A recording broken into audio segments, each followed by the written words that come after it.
मुजफ्फरपुर में शनिवार को देश के प्रथम राष्ट्रपति और भारत रत्न से सम्मानित देश रत्न डॉक्टर राजेंद्र प्रसाद की 63वीं पुण्यतिथि पर जिला कांग्रेस कार्यालय तिलक मैदान में श्रद्धांजलि सभा का आयोजन किया गया, जहां उनके त्याग, संपन्न और राष्ट्र निर्माण में दिए गए योगदान को याद किया गया। आप देख रहे हैं MTN न्यूज़ और मैं हूं आपके साथ सानिया। मुजफ्फरपुर के तिलक मैदान स्थित जिला कांग्रेस कार्यालय में आयोजित इस श्रद्धांजलि सभा का नेतृत्व जिला अध्यक्ष अरविंद कुमार मुकुल ने किया है, जहां कांग्रेस नेताओं और कार्यकर्ताओं ने देश रत्न डॉक्टर राजेंद्र प्रसाद के चित्र पर पुष्प अर्पित कर उन्हें भावभीनी श्रद्धांजलि दी है। इस अवसर पर जिला अध्यक्ष अरविंद कुमार मुकुल ने कहा कि डॉक्टर राजेंद्र प्रसाद एक महान गांधीवादी नेता थे, जिन्होंने महात्मा गांधी के आह्वान पर चंपारण आंदोलन में सविनय सेवक के रूप में भाग लिया है और स्वतंत्रता संग्राम में महत्वपूर्ण भूमिका निभाई है।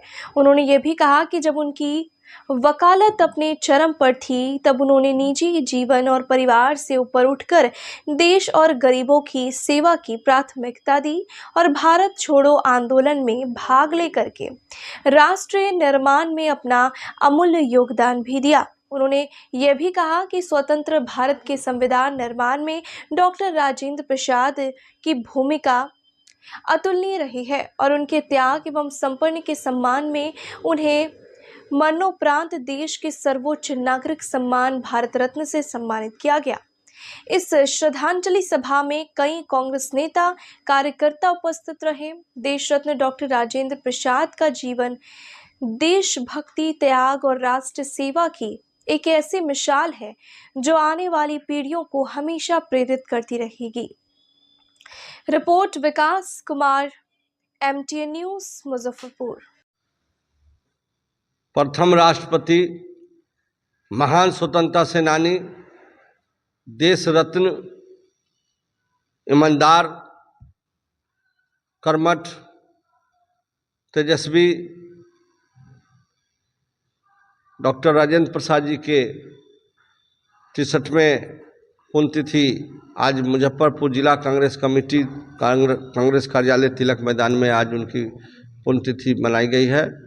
और ऐसे महान स्वतंत्रता सेनानी जिनको हम याद करते हैं कि एक तो मेधावी छात्र थे ही, बिहार के धरती पुत्र थे और अपने मेधावी छात्र पूरे देश को रोशनी देने का काम किए।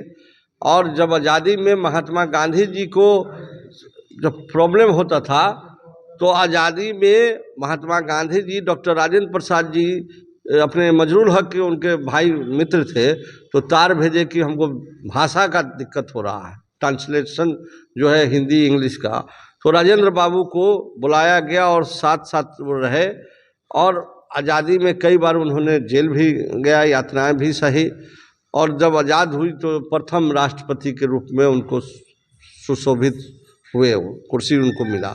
और इतने सादगी के प्रतीक थे कि राजेंद्र बाबू जो तनख्वाह मिलता था और उसमें आधा पैसा वो लौटा देते थे अपने परिवार का, जो है जितने भी लड़की हो लड़का हो सबका, जो सलवार सूट हो चाहे कुर्ता पैजामा हो, जाके अपने मार्केटिंग उनकी पत्नी करती थी और आधा पैसा वो लौटा देते थे।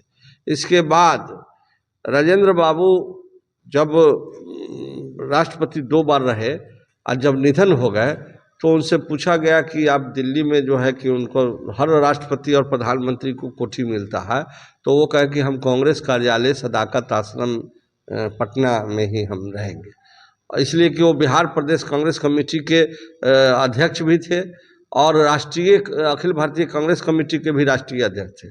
तो सदाकत आश्रम में वो अंतिम सांस लिए। तो ऐसे महान आत्मा जो हमेशा माने गांधी जी शपथ दिलवाए थे कि खादी का जो भी अपना यूज का सामान है वो हम खादी सूत काट कर जो है यूज करेंगे।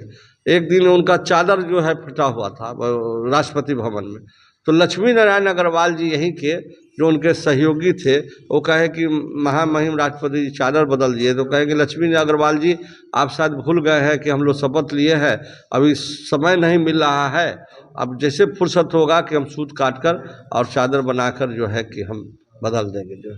तो ऐसे सादगी के प्रतीक, ऐसे महान नेता को हम जिला कांग्रेस कमेटी की ओर से सत सत नमन करते हैं, श्रद्धांजलि अर्पित करते हैं।